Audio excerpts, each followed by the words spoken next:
मैं जया शुक्ला आप सभी का आज की इस वीडियो में स्वागत करती हूँ और आज हम पढ़ने जा रहे हैं विशेषण को, जिसकी कोशिश हम करेंगे 10 मिनट में इसे खत्म करने की। विशेषण क्या है? सबसे पहला सवाल आता है कि विशेषण आखिर है क्या। तो याद रखिए कि जब भी हम किसी की क्वालिटी गिनाते हैं, जब भी हम उसकी विशेषता, एक बात याद रखना है कि वो पॉजिटिव भी हो सकती है, वो नेगेटिव भी हो सकती है, यानी कि वो अच्छा भी हो सकता है, बुरा भी। जैसे मैं हमेशा अपनी क्लास में एक एग्जांपल देती हूँ कि अगर मम्मी बहुत ज्यादा खुश है और अगर वो आपकी तारीफ कर दे कि हाय मेरा प्यारा बच्चा, कितना अच्छा बच्चा है ना, तो वो भी आपका विशेषण है। लेकिन मम्मी बहुत ज्यादा गुस्से में है कि मेरी औलाद इतनी नालायक है, बताओ 1-1 बजे तक फोन चलाती है, 12 बजे तक फोन चलाती है, मतलब कि दोपहर को 12 बजे सो के उठती है, तो ये भी अगर मम्मी ने कहा ना कि नालायक, तो वो भी कहीं ना कहीं तुम्हारी क्वालिटी में आता है। ठीक है, तो याद रखिएगा कि आपके गुण चाहे सकारात्मक हो चाहे वो नकारात्मक हो, उसको हमेशा हम विशेषण में ही ऐड करते हैं। ठीक है, तो विशेषण के भेद की ओर बढ़ते हैं कि आखिर विशेषण के भेद क्या होते हैं। ठीक है, विशेषण की जब भेद आती है तो इसमें मुख्यतः हम 4 भेद पढ़ते हैं। ठीक, जैसे एक हमारा आ जाता है सार्वनामिक विशेषण। पहला कौन सा विशेषण हो जाता है? आप कहेंगे सार्वनामिक विशेषण होता है पहला।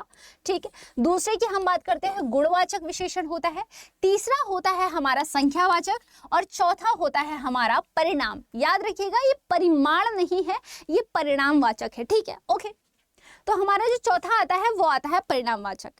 सार्वनामिक विशेषण की जब बात करते हैं, सार्वनामिक आखिर होता क्या है, बहुत छोटे तरीके से मैं पढ़ाऊं, आपको समझाने की कोशिश करो। तो जब भी संज्ञा से पहले जब भी आपका सर्वनाम आ जाए, सर्वनाम आ जाता है तो वही सार्वनामिक हो जाता है। इसको अभी मैं आगे भी एक्सप्लेन करूंगी, ठीक है, एग्जाम्पल्स के थ्रू।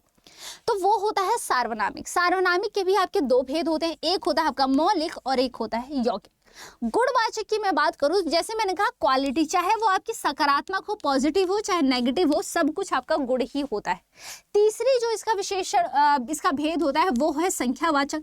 अब संख्या, एक बात समझने की कोशिश करना कि जब भी संख्या की बात होती है, या तो आप उसे काउंट कर सकते हैं या फिर आपको नहीं, है ना, यानी कि आप निश्चित है या फिर आप कंफर्म है कि जो मेरे पास पेन है वो कितने पेन है, या फिर आपको नहीं पता है कि कितने हैं, यानी अनिश्चित हैं कि कितने लोग हैं, जनता में इतनी जो भीड़ आ रही है उसमें कितने लोग हैं आपको नहीं पता है, तो वो अनिश्चित में जाता है। यानी कि जब संख्यावाचक की बात आती है इसमें भी आपके कुछ भेद निकल के आते हैं। जैसे आपका आता है निश्चित, यानी कि जब आप बिल्कुल कंफर्म होते हैं वो होता है निश्चित संख्यावाचक। पूर्णांक बोधक की जब बात आती है, याद रखिएगा जब कंप्लीट की बात करते हो, यानी कि जब पूरा है, जब 100 कह दिया, 200 कह दिया, 300 कह दिया, ठीक है, ये पूर्णांक है। अगर मैं कहूँ अपूर्णांक की, तो जब आप कहते हैं 1/3, कहते हैं ना 1/3, इस प्रकार के जब आप कहते हैं कि उसका चौथाई, 1/3, चौथाई, ये हिस्सा अपूर्णांक को दर्शाता है, यानी कि जो अधूरा होता है।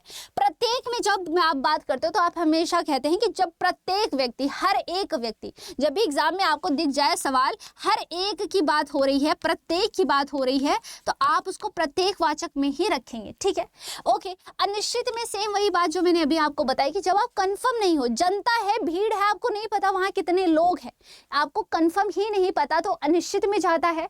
अगर इसी तरीके से क्रम की बात करते हैं तो आप क्रम से कहते हैं पहला, दूसरा, तीसरा, चौथा, पांचवा, तो ये क्रम एक सीक्वेंस को दर्शाता है। ठीक है, आवृत्तिवाचक क्या होता है?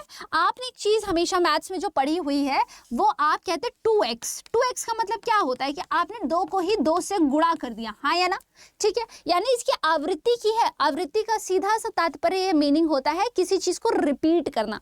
जैसे 4 का 4 फोर्जा होता है आपका, ठीक है, ये आवृत्ति हुई 4 का स्क्वायर। तो आप क्या कहेंगे? आवृत्ति का मतलब होता है जब आप कहते हैं 2 गुना, 3 गुना, 4 गुना, ये क्या हो जाएगा? 2 गुना, 3 गुना, 4 गुना, ये सब आपका आवृत्तिवाचक में आता है। ठीक है, समुदाय में जब आप पूरे समूह की बात करते हो, पूरे ग्रुप की बात करते हैं, तब जाके आपको समूहवाचक कहलाता है। ठीक है, परिणाम बोधक की अगर हम बात करते हैं, याद रखिएगा परिणाम में हमेशा मात्रा होता है। जब क्वांटिटी यानी मात्रा की आप कहते हैं 4 किलो दूध या 4 लीटर दूध, 4 किलो आटा, इस 4 किलो गेहूं, 6 किलो गेहूं, एक पाव कोई भी फल, मतलब 1 पाव केला तो कैसे 1 दर्जन होता है, तो आप कहेंगे 1 पाव संतरा। इस प्रकार से अगर आपने कुछ भी कहा, यानी पाव है, किलो है, ये सारी चीजें, लीटर है, ये सब कुछ क्या होता है आपका मात्रा में जाता है, और मात्रा वाली चीज आपके परिणाम में आती है। याद रखिए परिणाम अलग है और परिमाण अलग है। ठीक है, ओके, ये परिणाम नहीं, वैसे परिमाण होना चाहिए यहाँ पर,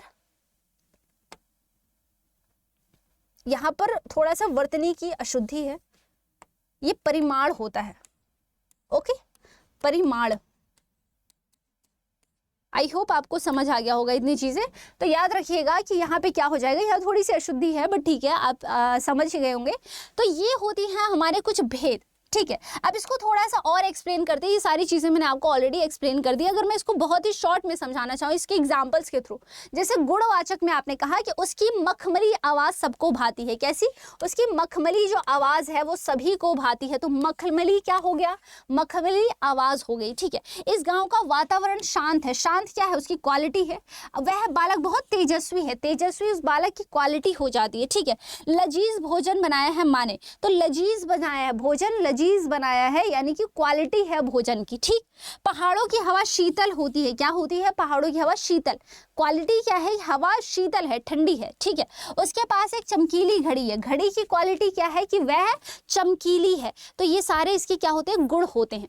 इसी के साथ संख्या की बात मैं करूं, देखो सारे संख्या आपके आ जाते हैं जो आपने अभी तक पढ़े। जैसे आपने कहा 25 छात्र परीक्षा में बैठे हैं, आपने कहा 2.5 किलो, 2.5 किलो की बात हो रही है, ठीक है। 2.5 किलो भी अगर ये पूरा अंडरलाइन करेगा तो आपका वो परिमाण में जाएगा, लेकिन उसने सिर्फ 2.5 को ही अंडरलाइन किया है। और 2.5 में आपने कहा था ये अपूर्णांक में जाता है। किस में जाता है? अपूर्णांक संख्यावाचक में जाता है। तीसरे स्थान पर, पहला, दूसरा, तीसरा, ये क्रमवाचक। अगर आपसे संख्यावाचक में भी एग्जामिनर आपके भेद पूछ ले तो आप कहेंगे ये अपूर्णांक था हमारा जो हमने अभी पढ़ा, और ये हमारा क्रम हो जाता है, ठीक है। दोनों मित्र साथ में आए, दोनों की बात है, कहीं ना कहीं समूह की बात है। हर 5 मिनट पर घड़ी बजती है। 5 मिनट की बात हो रही है, हर 5 मिनट। 5 बच्चों को एक एक किताब मिली, यानी कि याद है आपको जो प्रत्येक की बात की थी आपने, तो प्रत्येक, ठीक है। तो ये हो जाते हैं आपके संख्यावाचक विशेषण हो जाती है। इतनी चीजें क्लियर है? आगे बढ़िए। परिमाण की अगर मैं बात करती हूँ, परिमाण होता है जब आप मात्रा, क्वालिटी, जब आपने कहा मुझे थोड़ा पानी दीजिए, मुझे थोड़ा पानी चाहिए, उसने बहुत सा काम किया, उसने बहुत सा काम किया, क्या हो जाएगा? ये सब परिमाण का। कितना किया हमें नहीं पता, कितना काम किया हमें नहीं पता, क्वांटिटी हमें नहीं पता। हमने कहा थोड़ा पानी चाहिए, कितना चाहिए? हमारे पास कुछ ही समय है, कितना समय है मात्रा नहीं पता। उसमें अधिक धैर्य है, कितना धैर्य है पता नहीं, कितना है? 4 किलो है, 6 किलो है, 10 किलो है, कितना धैर्य है पता ही नहीं है हमें, ठीक है। मैंने पूरा दूध पी लिया, पूरा किया, कितना पिया है? पूरा पी लिया। तो आप कहीं ना कहीं क्वांटिटी की बात करते हैं, मात्रा की बात करते हैं, तो ये परिमाण होता है।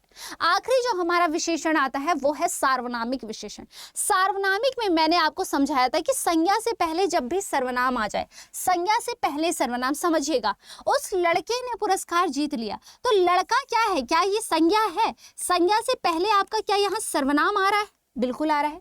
किताब, इन किताबों में विज्ञान की जानकारी है। किताब क्या है आपका? आप कहेंगे किताब हमारा संज्ञा होता है। इन क्या हो जाएगा? सर्वनाम हो जाएगा। तो मैंने कहा था सार्वनामिक विशेषण जब भी होता है, संज्ञा से पहले जब भी सर्वनाम आता है वो क्या होता है? हमारा सार्वनामिक विशेषण होता है। उसकी पेंसिल बहुत सुंदर है। पेंसिल क्या है? संज्ञा है, बिल्कुल है। संज्ञा से पहले क्या यहाँ सर्वनाम आ गया? बिल्कुल आ गया। तो जब भी संज्ञा से पहले आपको सर्वनाम देखने को मिलता है तो वही क्या होता है? हमारा सार्वनामिक विशेषण होता है। इसी में देखिए, मेरे दोस्त दिल्ली में रहते। दोस्त, दोस्त क्या होता है? संज्ञा ही तो होता है ना। मेरे क्या हो गया? सर्वनाम हो गया। उनकी राय सबको पसंद आती है, तो यहां पर भी सेम चीजें हो जाएंगी और ये हो जाएगा आपका सार्वनामिक विशेषण। अब विशेषण में एग्जामिनर एक नया जो सवाल आपसे पूछ रहा है, वो एक सवाल पूछता है आपसे कि आपका विशेषण क्या है? ध्यान से समझिएगा, विशेषण क्या है, विशेष्य क्या है और प्रविशेषण पूछ रहा है। ये 3 चीजों, तीनों में अंतर आपको जानना बहुत ज्यादा जरूरी है। समझने की कोशिश करिएगा। अगर मैं एक उदाहरण लिख देती हूँ, यहां लिख देती हूँ मैंने कहा राधा बहुत सुंदर है, बहुत सुंदर है। मैंने कहा राधा बहुत सुंदर है, तो आप कहोगे कि राधा क्या है? मैं कहूं यहाँ पे सुंदर क्या है, तो आप कहेंगे बहुत ज्यादा। बहुत क्या हो जाएगा आपका? बहुत प्रविशेषण में जाएगा। आपने कहा सुंदर तो है लेकिन बहुत ज्यादा। और किसकी बात कर रहे हैं आप? विशेष क्या हो जाएगी यहाँ? राधा हो जाएगी। कौन हो जाएगी? राधा आपका विशेष हो जाएगी। और सुंदरता उसकी विशेषता है। विशेषता क्या है कि वह सुंदर है, विशेषता क्या है कि वह सुंदर है।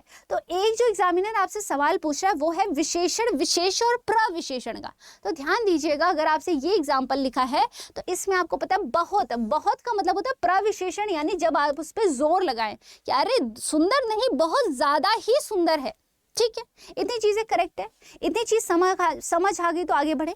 ठीक है, तो ये था आज का आपका टॉपिक और यहाँ होता है विशेषण समाप्त। ठीक है, आई होप आपको ये वीडियो अच्छी लगी होगी और मैंने कोशिश की कि बहुत ही शॉर्ट टाइम में 10 मिनट के अंदर आपको पूरा कंप्लीट विशेषण में समझा दूं।